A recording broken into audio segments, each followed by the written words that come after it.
Bonjour à tous, c'est Entre deux sur Radio Neptune, émission d'entretien avec des personnalités du monde culturel, de la littérature, de la musique. Aujourd'hui, nous avons le plaisir de recevoir Gaël Richard. Bonjour Gaël Richard. Bonjour Jean-Luc Germain. Alors Gaël Richard, on va parler d'un écrivain qui fascine autant qu'il divise, un personnage clivant, mais un personnage dont notre histoire et celle de l'édition et de la littérature en particulier ne peuvent pas faire l'économie. C'est Louis-Ferdinand Céline, auteur de pamphlets antisémites injustifiables, mais aussi de chefs-d'œuvre tels que Mort à crédit, Ferry pour notre foi et bien évidemment Voyage au bout de la nuit. Alors avant d'être Louis-Ferdinand Céline, il a été d'ailleurs tout au long de sa vie, Louis Détouche. Et dans les années qui précèdent son chef-d'œuvre, Voyage au bout de la nuit, paru en 1932, il a beaucoup fréquenté la Bretagne, et c'est ce que nous allons raconter avec Gaël Richard. Première question, Gaël Richard, vous aviez il y a quelques années déjà fait un livre sur la Bretagne de Céline. Qu'est-ce qui vous a conduit à en faire un second, en tout cas à le reprendre d'une certaine façon? Alors, il s'agit d'une refonte, effectivement, d'un ouvrage qui s'intitulait La Bretagne de Céline, paru en 2013 aux éditions du Leroux, qui couvrait l'ensemble de l'existence de Céline et ses relations avec l'ensemble du territoire breton. Donc là, il s'agit d'une édition refondue de la première partie jusqu'à l'apparition de Voyage au bout de la nuit en 1932. Exactement. Tout le background, en fait, de son existence, et en particulier donc un épisode qui l'a profondément marqué dans sa carrière médicale et également d'un point de vue littéraire. C'est sa rencontre avec la Bretagne lors d'une mission de lutte contre la tuberculose, la commission Rockefeller. Que nous allons détailler au cours de cette émission, parmi d'autres épisodes. Il est breton d'origine d'une certaine façon ou pas du tout? Alors, il a des racines bretonnes, non pas par sa mère comme il le clame, sa mère s'appelait Guillou. Mais, là, sans X d'ailleurs. Voilà, sans X, et on est du côté plutôt du Maine. En ce qui concerne ses racines, elles sont paternelles, essentiellement à partir de la fin du XVIIIe siècle. La famille Détouche est une famille aristocratique qui vient du Cotentin, qui s'installe en Ille-et-Vilaine, à l'époque de la Révolution française, puis dans le Morbihan, avec des ancêtres qui sont vérificateurs des douanes, qui travaillent au service de l'État. Il y a même un membre du directoire du Morbihan pendant la Révolution, pendant la Terreur. Et finalement, une famille qui est amenée à quitter la Bretagne à la fin du 19e siècle, le père venant du Havre. Mais il va baigner dans une Bretagne à la fois réelle et légendaire. Alors, nous avons bâti cette émission évidemment ensemble, Gaël Richard avec Gaël Richard, et notamment la programmation musicale. On va commencer, et on commence... Bon, ça a 110 ans, ça fait un peu son âge, hein, mais bon, c'est Théodore Botrel. 1905, il était accompagné au violon, au piano et au hautbois, et c'était voilà, la fameuse Pimpolaise. Ça nous permet de parler de Céline et Paris, notamment, c'est-à-dire comment, tout en vivant à Paris, il garde cette espèce de lien, on va dire, intellectuel, spirituel, familial, culturel avec la Bretagne. Oui, parce qu'à la base, il a quand même, pendant très longtemps, ignoré qu'il était breton. En dehors des histoires familiales, il y a très peu de relations avec la Bretagne dans sa jeunesse. Dans son enfance, un voisin breton, Malouin, pédicure au passage Choiseul, pour ceux qui ont lu Mort à crédit, le passage des Bérézinas. Il y a quand même un oncle, Louis Guillou, qui va aller se marier à Nantes, donc c'est l'occasion d'un grand déplacement familial en 1904. Bon, en dehors de ça, il découvre vraiment les Bretons au régiment. Voilà, alors et ça c'est très important, c'est-à-dire l'expérience de la guerre 14-18, de toute façon pour Louis-Ferdinand Céline, c'est extrêmement important. Et il va raconter notamment dans Casse-Pipe, ce contact avec des cuirassiers d'origine bretonne, et il y a du frottement quand même. Alors, effectivement, là, le portrait est plutôt rude. Il parle des purs cons. Voilà, c'est clair. En fait, il est intégré au 12e cuirassier à Rambouillet. Et à Rambouillet, on recrute vraiment sur toute la Bretagne, en particulier le Morbihan. Des gens issus du monde artisanal, de la paysannerie, qui ont pour caractéristique d'être des baraques d'1,80 m pour monter à cheval et puis tenir la cuirasse. Et donc en septembre 12, Céline se retrouve plongée dans cette atmosphère complètement nouvelle pour lui.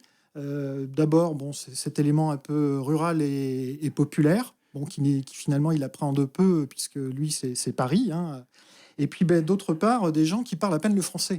Ouais, exactement. Et alors, il va vivre, lui, d'une certaine façon, ce que les Bretons eux-mêmes ont vécu. C'est-à-dire, beaucoup de Bretons, notamment de la Bretagne rurale, avaient peu quitté leur région et ont découvert le monde par l'expérience de la guerre, le monde d'autres régions françaises, mais d'autres pays aussi, et l'exotisme éventuel d'autres régiments. Et pour Ferdinand Céline, ça va être le même choc d'une certaine façon, parce qu'il y a un vrai choc culturel. Alors, il y a un vrai choc culturel et Casse-Pipe, qui est donc un roman, alors malheureusement, dans la version définitive, est perdu.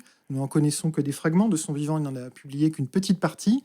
En 2021, parmi les manuscrits redécouverts, s'est trouvé donc un certain nombre de feuillets, mais là encore pas la version complète. En tout cas, c'est un véritable florilège de patronymes bretons, hein. Il invente même certains patronymes, hein, en utilisant des Caire, des Hec, etc.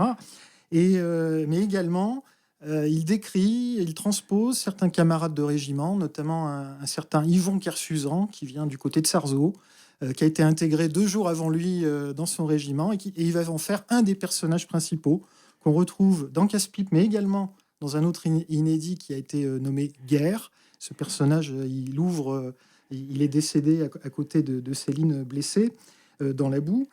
Et véritablement, qu'il en ressort? Bon, le côté rêveur, le côté taiseux, le côté bigot, superstitieux. Bon, Voilà, et puis alors, tout ce monde est plongé dans l'expérience d'un mot que vous venez de prononcer, Gaël Richard, c'est la guerre. On avance dans notre aventure et notre histoire de Louis-Ferdinand Céline en Bretagne.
Ça gratte un peu, c'est 1919, Missouri Blues. C'est l'orchestre de James Reese Europe. Alors, ce personnage, il a beaucoup été célébré à Brest dans les anniversaires, au moment de la célébration de l'anniversaire de la guerre 14-18. James Reese Europe, c'est un homme chef d'orchestre qui était à la tête de fanfare et jazz band et qui aurait apporté le jazz en Europe, ça c'est certain, certainement par l'Angleterre, et on le dit aussi sur le vieux continent, par la Bretagne, via Brest ou peut-être Saint-Nazaire. Il y a eu querelle sur la paternité européenne du jazz. On évoque ça parce que la présence américaine était extrêmement importante à la fin de la guerre 14-18 à Brest. On va évoquer dans quelques instants, Gaël Richard, la mission Rockefeller, qui est un élément important. Mais curieusement, Céline va être à Brest pendant une quinzaine de jours. La mission Rockefeller va être en Bretagne pendant quand même un bon moment et dans le Finistère. Et il n'est jamais fait mention de rapport entre les Américains présents à Brest et cette mission. C'est Oui, une surprise. oui, tout à fait. Bon, en fait, il s'agit d'une mission vraiment civile et organisée, une organisation philanthropique, hein. C'est la fondation Rockefeller, le magnat du pétrole John Rockefeller, L'homme le plus riche du monde à son époque. voilà, et qui décide de fonder en 1913 une fondation pour le bien-être de l'humanité, Tout un programme. qui va se décliner pendant la guerre, notamment par des missions d'hygiène dans toute l'Europe, dans tous les pays belligérants. Et en 1917, c'est la France qui est visée, en particulier pour la lutte contre la tuberculose, où les Américains constatent qu'il y a un fort déficit donc de lits. Et à partir de là, donc, il y a recrutement de conférenciers propagandistes à partir d'un bureau à Paris. Et Louis Détouche, qui a été blessé en octobre 14, qui a ensuite navigué entre Londres, l'Amérique et de retour à Paris, va saisir l'opportunité. Et il va faire partie de, alors je crois, c'est la mission numéro 2 en Oui, Bretagne, me voilà, donc semble-t-il. plusieurs missions. Donc, il va faire ses premières armes à Chartres et en Eure-et-Loire pour être formé avec quelques camarades. Il emmène avec lui deux personnages hauts en couleur, Albert Milon, qui est un camarade d'hôpital blessé comme lui, qu'il a connu au Val-de-Grâce, et puis également Henri Graffini, un ingénieur, un inventeur qui va devenir le modèle de Courcial des Pereire dans Mort à crédit. Et donc, ils sont recrutés pour faire le tour de la Bretagne. Alors cette caravane philanthropique, elle va passer un peu partout, hein. Oui, alors on commence par Rennes, hein. Le circuit, c'est printemps à Rennes, été dans le Finistère, automne dans les Côtes-d'Armor, et on va également donc faire un petit tour du côté du Morbihan et en Loire-Atlantique. Alors on est dans une organisation très pragmatique à l'américaine. Et je veux dire, quels sont les moyens techniques, les moyens didactiques qu'ils ont à leur disposition? Comment procèdent-ils? On détaillera tout à l'heure ce qui s'est passé précisément à Brest, mais d'une façon générale, avec quels moyens se promènent-ils en Bretagne? Alors, l'objectif, c'est de communiquer auprès de la population, toutes tranches d'âge confondues, et surtout les autorités locales pour ensuite développer un programme de création de dispensaires locaux antituberculeux et former également des infirmières visiteuses d'hygiène. Donc, ils vont viser toutes les agglomérations de taille importante, plus de 3000 habitants. Donc là, par contre, c'est systématique. Ils peuvent ensuite faire des dérivations ici ou là dans des chefs-lieux de canton plus modestes. Et donc, c'est vraiment une mission qui se fait sur la route, on the road, donc avec un camion où on transporte un appareil cinématographique, donc des films, des quantités de brochures, de cartes postales, de posters, d'affiches qui 300 vont 000 vont être distribués, je voilà, crois, si j'ai bien calculé. de tout type et pour tout public, de manière à développer des préceptes d'hygiène très simples.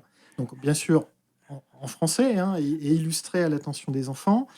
Et surtout, bon, donc, ce savoir est délivré à travers des conférences données essentiellement aux enfants, mais également lors de grandes messes qui réunissent les autorités, les corps constitués, etc., dans tous les chefs-lieux de département. Alors ça va durer en Bretagne, à l'échelle de Bretagne, une année, hein. C'est, je crois, quasiment.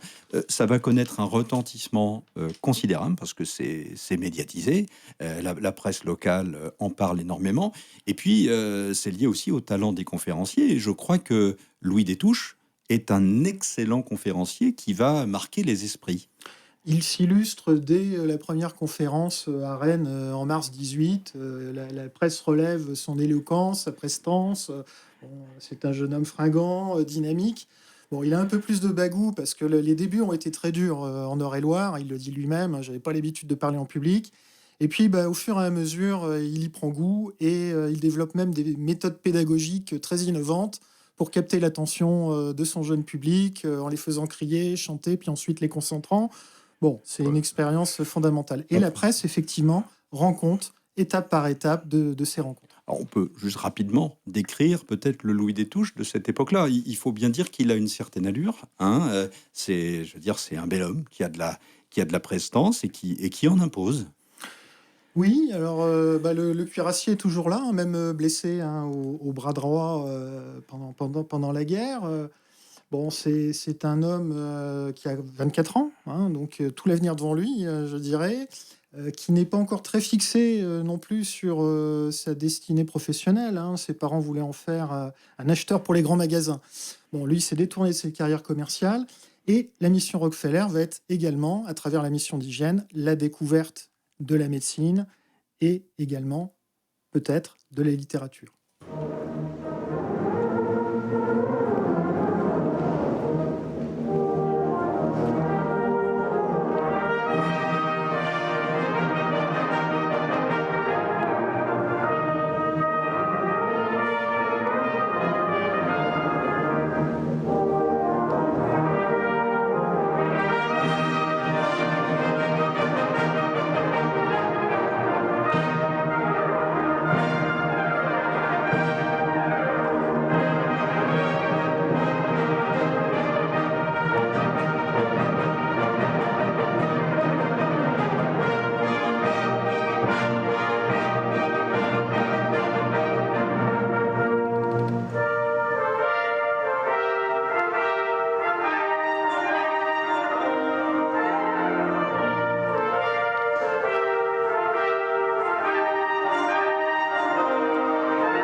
Voilà une harmonie municipale, peut-on dire, en tout cas qui fonctionne très bien. Alors on a cherché, on n'a pas trouvé l'enregistrement du 11 août 1918.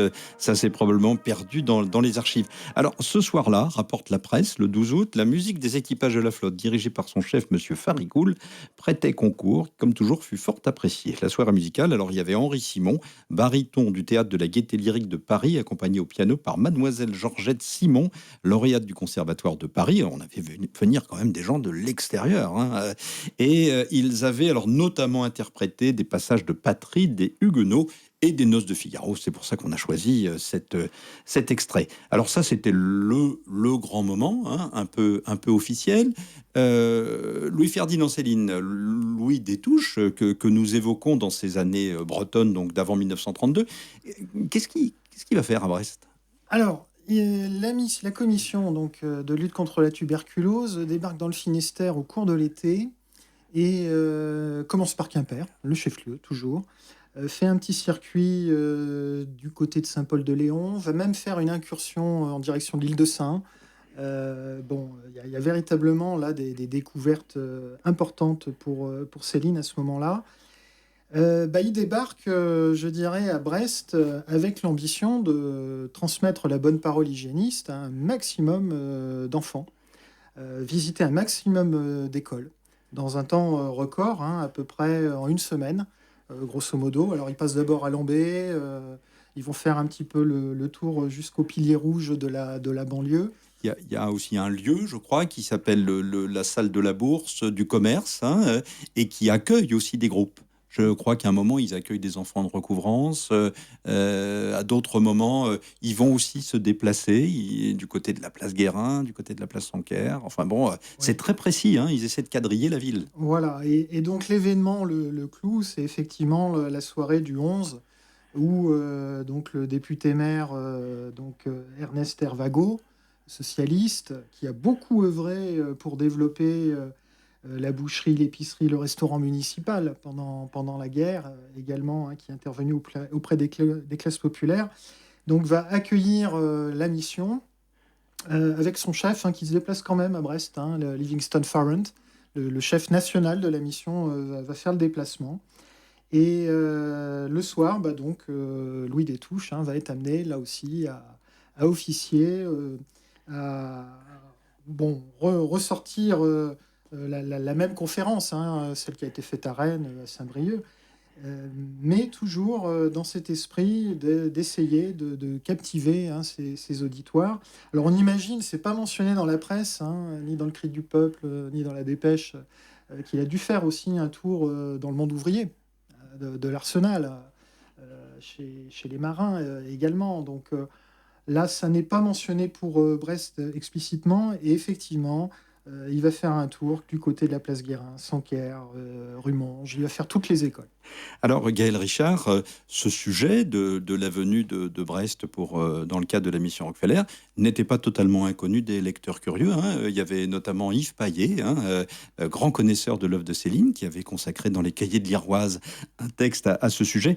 Alors, vous apportez évidemment des éléments supplémentaires, et je voudrais le préciser dans ce livre, publié par les éditions du Léraud. Ce qui est très impressionnant, c'est l'iconographie, et qui a été aussi pour vous un élément moteur et déclencheur. Est-ce que vous pouvez un peu résumer en fait quelles sont les images et comment vous les avez dénichées? Dans une tour de Manhattan. Alors, sans me déplacer, je dois l'avouer, la numérisation. Merci Internet. Merci Internet et les numérisations. Donc la Fondation conserve des archives qui sont encore très largement inexplorées et qui contenaient des dossiers de photographie essentiellement sur l'Ille-et-Vilaine. Donc on a une dizaine de portraits inédits de Céline qu'il fallait mettre en valeur, et c'était aussi l'objet de cette réédition. Et dans le Finistère, par contre, un reportage photographique, ethnographique qui est extrêmement intéressant. On passe dans les abris du marin à Douarnenez, dans les salles d'école du côté de Bénodet. Dans des vieilles fermes. Dans les vieilles fermes. Avec cette ambition d'illustrer également les gestes des conférences, de distribution des tracts. En fait, la commission fait également une archive de ces pratiques pour ensuite les diffuser, les transposer ailleurs. Donc, ils ont le souci à la fois de capter de l'information, je dirais, sur l'état de la société finistérienne à cette époque-là, mais également conserver le témoignage et un outil pour l'avenir.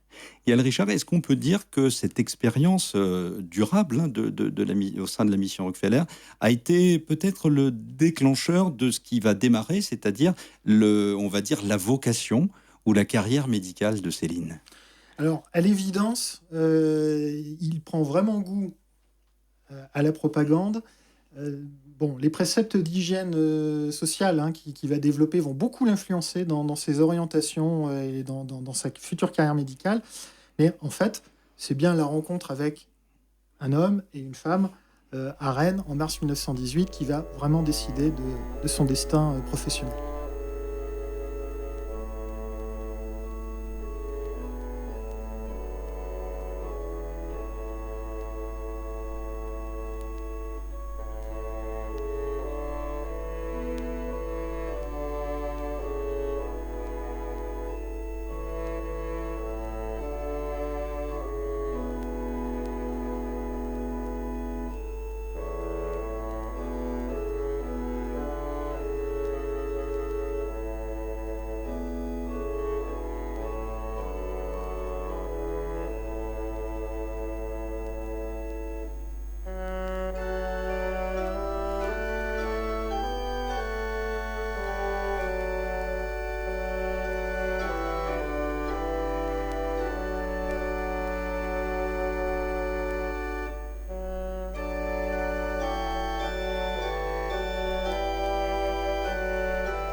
Da faison cause. Alors, ne m'en veuillez pas pour cette abominable prononciation.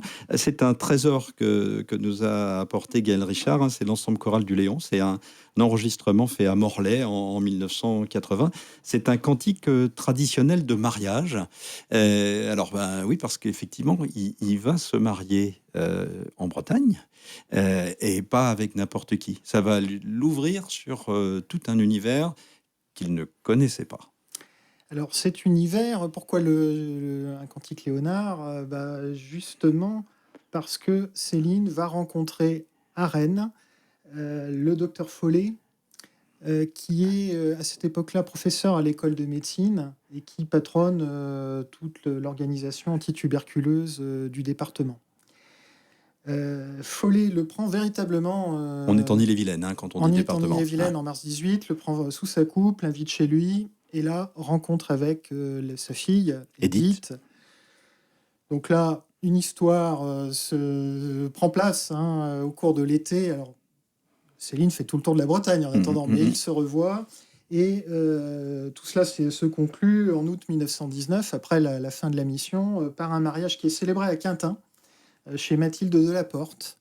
Mathilde de la Porte, alors là, on est bien à l'Anilis, qui est le berceau d'origine de la famille maternelle d'Édith Follet. Donc la mère d'Édith Follet, l'épouse du docteur Follet, est une Morvan, qui est la fille d'Augustin-Marie Morvan, donc le grand médecin, membre de l'Académie de médecine. Que les Brestois connaissent bien, c'est-à-dire qu'il y a une rue et c'est le nom de l'hôpital. Et c'est le nom de l'hôpital. Il y a d'ailleurs une salle Follet, je crois, qui existait.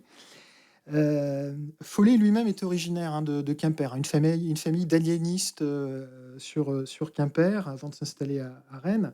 Donc vraiment, Louis Détouche épouse Édith Follet, mais également une famille de grands médecins, ancrés dans le Finistère, dans le Léon.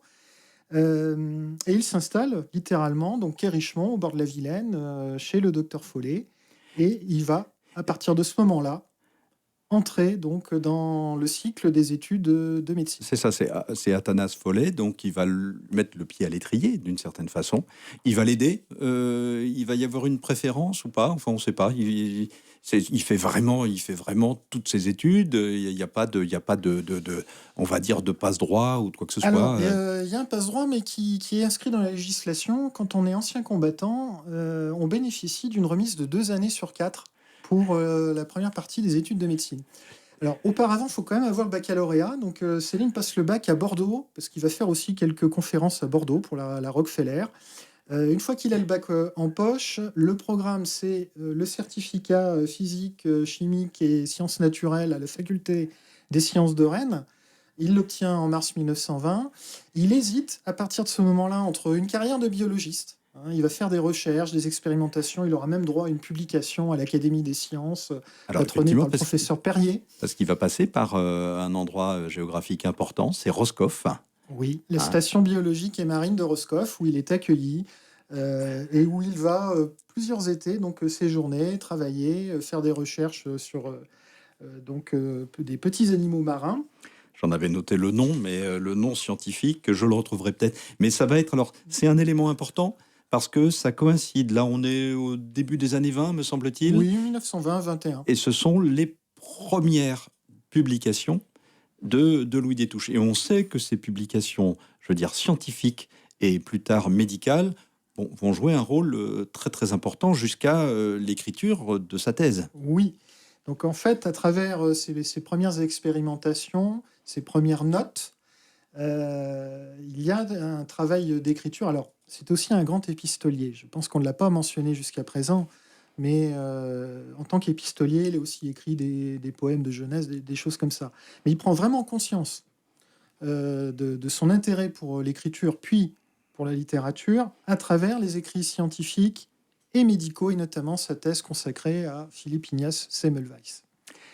Alors, Donc, oui, juste, puisque effectivement la matière, on le voit bien, est extrêmement riche. Donc, sur le plan scientifique, on va dire que cette expérience du monde médical en Bretagne va lui être extrêmement profitable. Il découvre un milieu dans lequel il va pas être complètement à l'aise, même s'il va profiter d'une certaine façon d'une certaine forme de richesse et d'opulence qui lui est offerte. Il va quand même relativement rapidement tourner le dos à ce milieu, et puis ça va se conclure par un divorce avec Édith Follet. alors ça commence par un mariage à l'église. Oui, tout à fait. Ça commence par un mariage à l'église, alors que baptisé certes, mais pas pratiquant. Effectivement, c'était pas forcément sa tasse de thé. À partir de là, la vie qui est richement chez les Follet. Le personnage de Follet mériterait Athanas Follet, on pourrait en faire une émission quasiment. une émission complète. Très, très excentrique, très original, très influent également. Très décrié aussi par certains côtés. Enfin bon, un homme assez clivant lui aussi. Voilà. Donc à partir de là, je dirais, les options quand même se fédèrent et Follet va vraiment soutenir son gendre dans ses études de médecine, qui vont s'étaler. Donc on fait les premières années à Rennes et ensuite à Paris.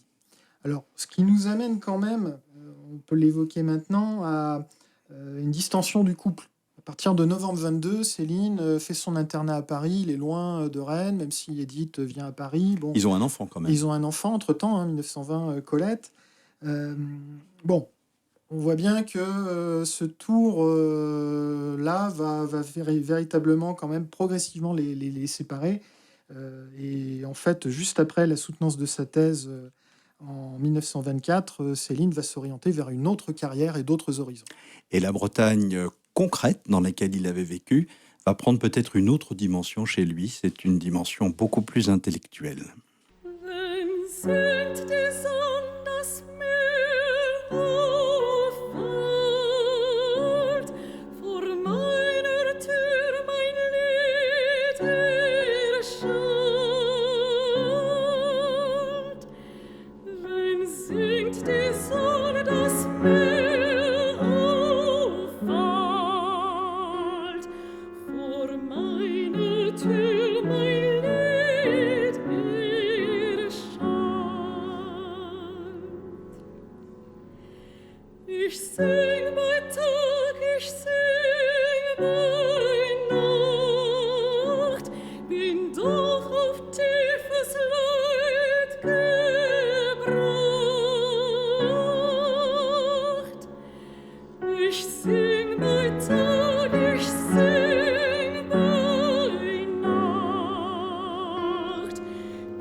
Voilà, alors un enregistrement tout à fait remarquable de Marthe Vassallo, vous l'avez entendu en allemand, donc c'est la prophétie de Gwenlan, d'après la partition de Frédéric Silcher.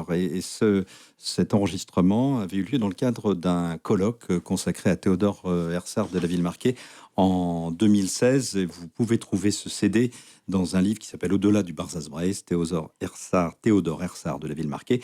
C'est publié par le CRBC, le Centre de recherche bretonne et celtique. Alors, on le disait, Gaël Richard, que nous recevons donc à l'occasion de la publication d'un livre aux éditions du Léraud, Céline en Bretagne. On le disait, la Bretagne, on va dire concrète, bon, il va y revenir en Bretagne, hein, mais elle n'a plus la même importance dans son quotidien. Par contre, spirituellement, il y reste terriblement attaché. Il y reste attaché et il emporte avec lui de ses années rennaises un certain nombre de lectures, de rencontres. Je pense notamment à deux grands celtisans. C'est Anatole Lebras, qui était quasiment un voisin de la famille Follet, qui est Richemont. Et ces fameuses légendes de la mort. Et ces la légende de la mort. Hein, donc, oui. Il emporte les légendes de la mort, hein, qui seront véritablement un livre auquel il se réfère, qu'il mentionne souvent dans sa correspondance également. Il emporte aussi le souvenir du doyen de la faculté des lettres, Georges Dautin, qui était un celtisan fameux également, spécialiste des littératures celtiques, irlandaises en particulier. Et bien entendu, le texte, véritablement le recueil de la ville marquée, donc le Barzaz-Breizh. Quelques pièces attirent son attention. Il y en a une effectivement, qui va être à l'origine de développement littéraire chez Céline, c'est la prophétie de Gwenlan. Alors, jusqu'à une période récente, on aurait pu dire, Gaël Richard, que la Bretagne était finalement quasiment pas présente dans l'œuvre de Louis-Ferdinand Céline. Il y a une découverte récente, là, il y a 2 ans, qui nous a amené à reconsidérer d'une certaine façon la place de la Bretagne, même si cette légende, hein, la volonté du roi Crogol et la légende du roi René, hein, qu'on doit placer en premier, qui est la première version, existait en filigrane de l'œuvre de Céline.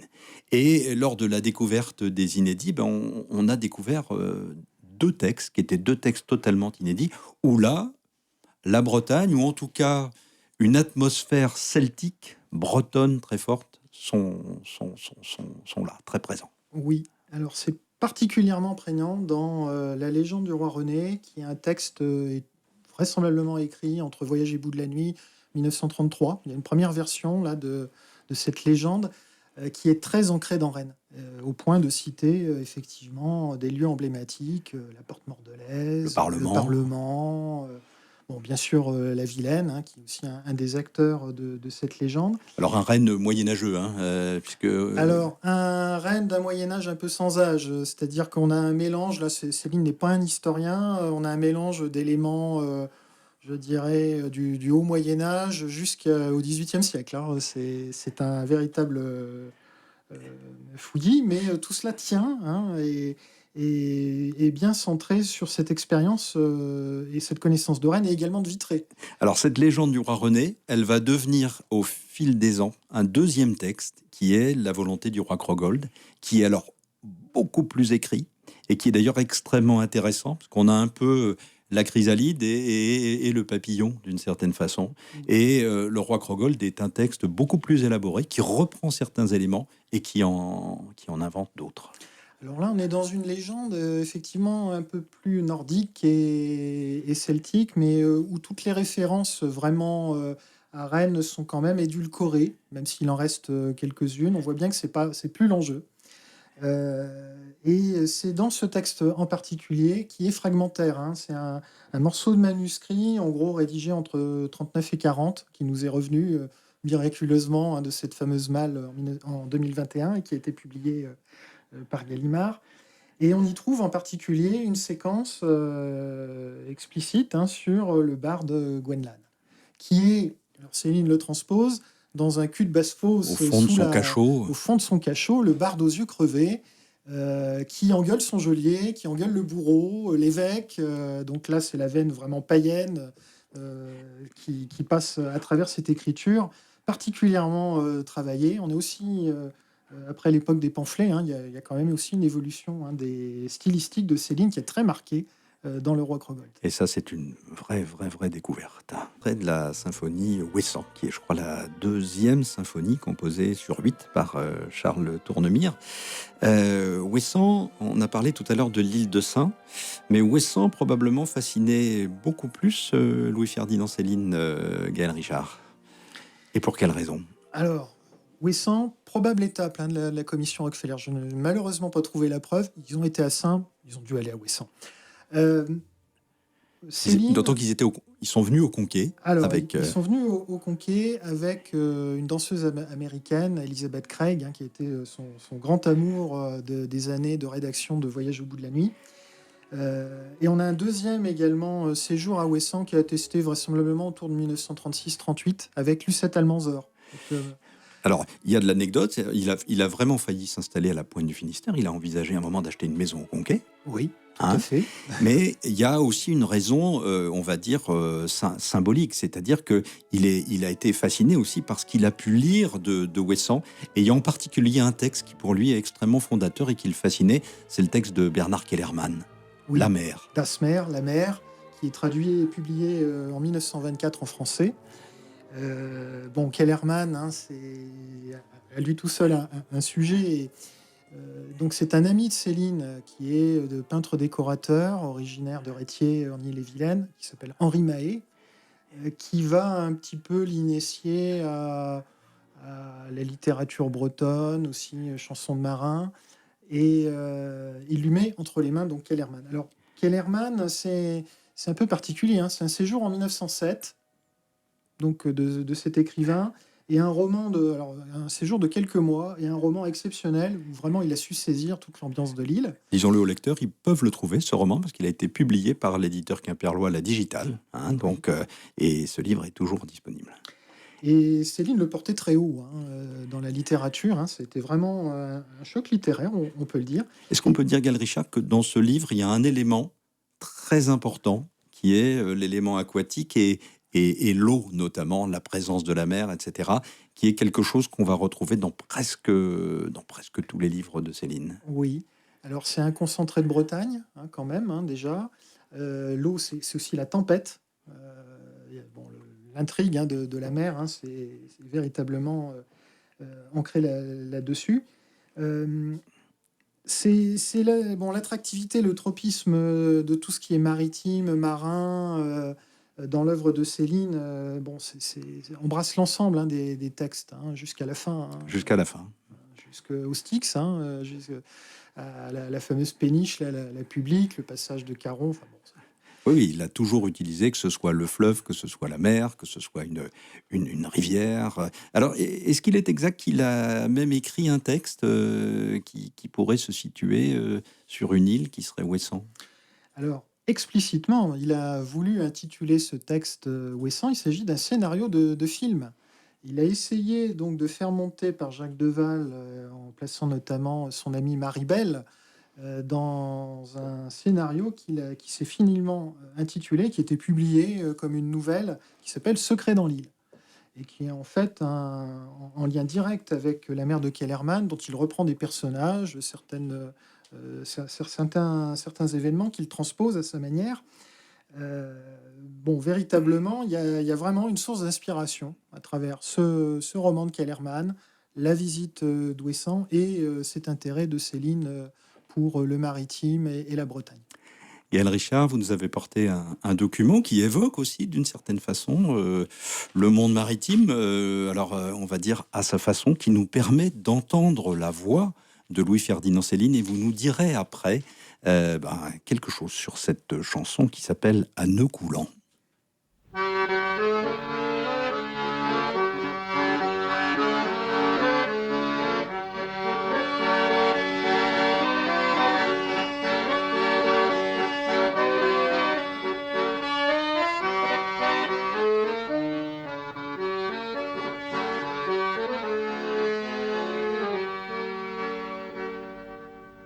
Vive Katinka la putain, celle qui n'aime le matin. À l'aube-brise crève le grain, ni mon cœur fidèle, ni les roses. You profondis, iop tédéum, à la grand-vergue le petit homme, chacun gouelant dans sa mâture. À nous coulant, figure. Quand Katinka sera bossue, nous irons voir aux citadelles, à force de prêter son cul, la cloche 3 fois gros comme elle. You profondis, iop tédéum, à la grand-vergue, le petit homme, chacun gouelant dans sa monture. À nœud coulant, brave figure, celle qu'on branle chaque matin pour faire lever tous les putains. Grosse bataille, petit butin, depuis l'Irlande aux Dardanelles. Il est sous le mec, alors ça n'a aucune importance, il l'a fait comme il peut. Voilà l'histoire. Bon, et maintenant c'est fini, je vous embête plus. Quel document quand même, et quelle voix, quelle présence. C'est pas le plus grand chanteur de l'histoire de la chanson. Bon, là, il y a beaucoup d'amusement de Céline, qui néanmoins avait une formation musicale, qui était pianiste, qui très jeune a appris le piano, le solfège, sa correspondance en témoigne, qui s'est beaucoup aussi intéressé à la musique, qui a eu des amis d'ailleurs, solistes. Et alors, c'est un grand amoureux de la chanson. Et également, et je pense que vraiment le rapport de Céline à la musique, c'est à travers la chanson. Oui. Alors, il en a composé 2. Là, on vient d'entendre À nœud coulant, et il y en a une autre qui s'appelle Règlement. C'est les 2 chansons qu'il a composées. Là, je crois qu'il était accompagné par l'accordéoniste Aimable. Oui. Alors en fait, le texte de cette chanson que l'on retrouve inséré d'ailleurs dans les textes littéraires, des extraits. Ça a été écrit dans les années 34-35. Céline aurait mis une main à la musique également en 36. Bon, il n'y a pas d'enregistrement de cette époque-là, malheureusement. Bon, on est là vraiment dans la chanson qu'affectionne Céline, qui s'inspire de l'argot, qui s'inspire de la mer, chanson de marin, avec ses sous-entendus un peu graveleux. Chanson très réaliste, voilà. Très dure aussi, qui se veut très dure. Dans une atmosphère qui rappelle aussi un peu Macorlan. On est un petit peu dans cet esprit-là, des filles des ports, etc. Alors justement, je vous propose, Gaël, qu'on termine cette émission, parce qu'on arrive déjà au bout du voyage. On en reparlera tout de suite après, avec une chanteuse importante de l'époque, Suzy Solidor, qui, je crois, était née à Saint-Servant, Saint-Servant, et qui était une figure très très importante de l'entre-deux-guerres et même de la guerre et de la période de l'occupation. On écoute et on en parle tout de suite après. C'est les Filles de Saint-Malo.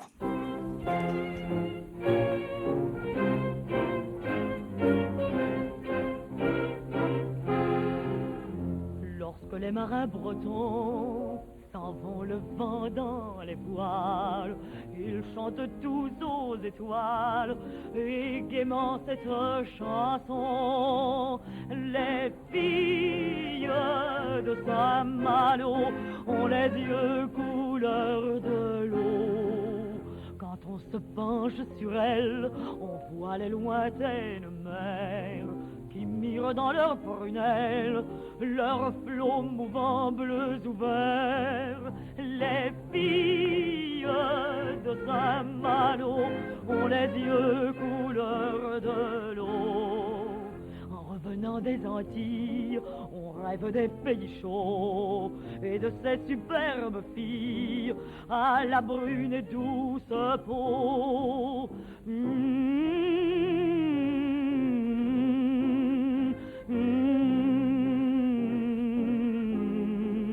Oh, c'est une riche affaire de palper tous ces trésors de ces filles de corsaires dont les cheveux sont en or.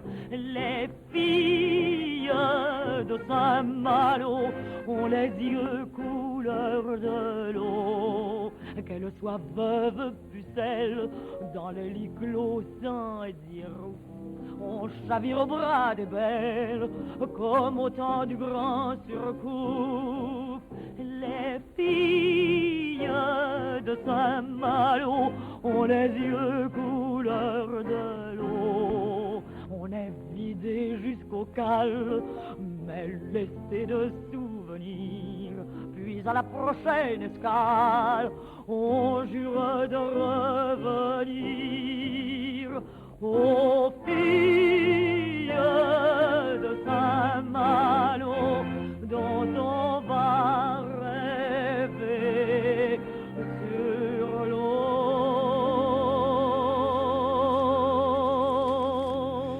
Chanson enregistrée en 1929, Les filles de Saint-Malo, Suzy Solidor. Alors, Saint-Malo, c'est, je crois, le dernier lieu concret où Céline a été en Bretagne. Quels sont les autres endroits de l'après 1932 où Céline est venue, Gaël Richard ? Alors, Saint-Malo, effectivement, c'est un lieu de villégiature continue, en gros de 32 à 44, où Céline avait un appartement dans l'ancien hôtel Franklin sur le Sillon. Beaucoup d'amitié, et notamment des Finistériennes, les Sœurs Lecause, qui ont une crêperie à Saint-Malo, qu'il fréquente beaucoup. Et également, là c'est le cas, la Suzy Solidor était venue inaugurer un bar qui s'appelait à l'Abordage, qui était un musée corsaire que Céline, à un moment, a songé acheter. Et il y avait aussi tout près Théophile Briand, je crois. Et également à Paramé, Théophile Briand. Alors, y a-t-il d'autres lieux de ces années 30-40 importants pour Céline en Bretagne ? Alors, il y a deux pôles en Bretagne. Il y a le pôle malouin, Dinard-Saint-Malo, et il y a le pôle finistérien. Alors, ça ne sera pas Brest, ça sera Quimper, l'Audet, où plusieurs amis médecins et artistes, notamment donc, le docteur Jean Tuzet, ami de Jean Moulin, de Mac Jacob, qui va l'accueillir à plusieurs reprises. Également un médecin, un collègue médecin aliéniste, le docteur Paul Mondin. Absolument. Et est-il exact, Gaël Richard, que Céline et Jean Moulin auraient pu se rencontrer ? Oui, c'est vrai. Oui, il y a plusieurs témoignages qui attestent une rencontre chez le docteur Tuzet, et notamment le témoignage de son fils, qui a été également publié aux éditions du Leroux. Le lien avec la Bretagne, Gaël Richard, ça a été jusqu'au bout de sa vie pour Louis-Ferdinand Céline. Jusqu'au dernier jour. C'est-à-dire ? Alors, le dernier jour, c'est la rédaction de la dernière page de son roman Rigaudon, où il évoque les Chinois à Brest, le péril jaune, en mettant quand même une petite parenthèse.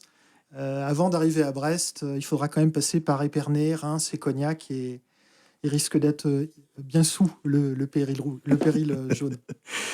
Gaël Richard, grand merci à vous d'avoir évoqué les années bretonnes de Louis-Ferdinand Céline. Alors, je le rappelle, vous êtes l'auteur de Céline en Bretagne, 1918-1932, de l'épopée Rockefeller à la vie rennaise. C'est un livre publié aux éditions du Leroux. Un petit salut à Jean-Paul Louis, qui est l'éditeur de cette maison d'édition, grand spécialiste, vous parliez de Céline Épistolier, grand spécialiste des lettres. C'est lui qui a fait le volume Lettres à la Pléiade, et vous avez publié chez lui plusieurs plusieurs ouvrages, dont le Dictionnaire des personnages, coécrit.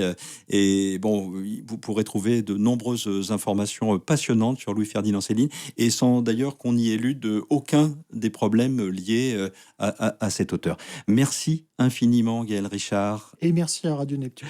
Bonne continuation à vous. Merci à Jean-Louis Le Corvoisier qui était aux manettes, à la technique comme toujours. C'était Entre deux sur Radio Neptune.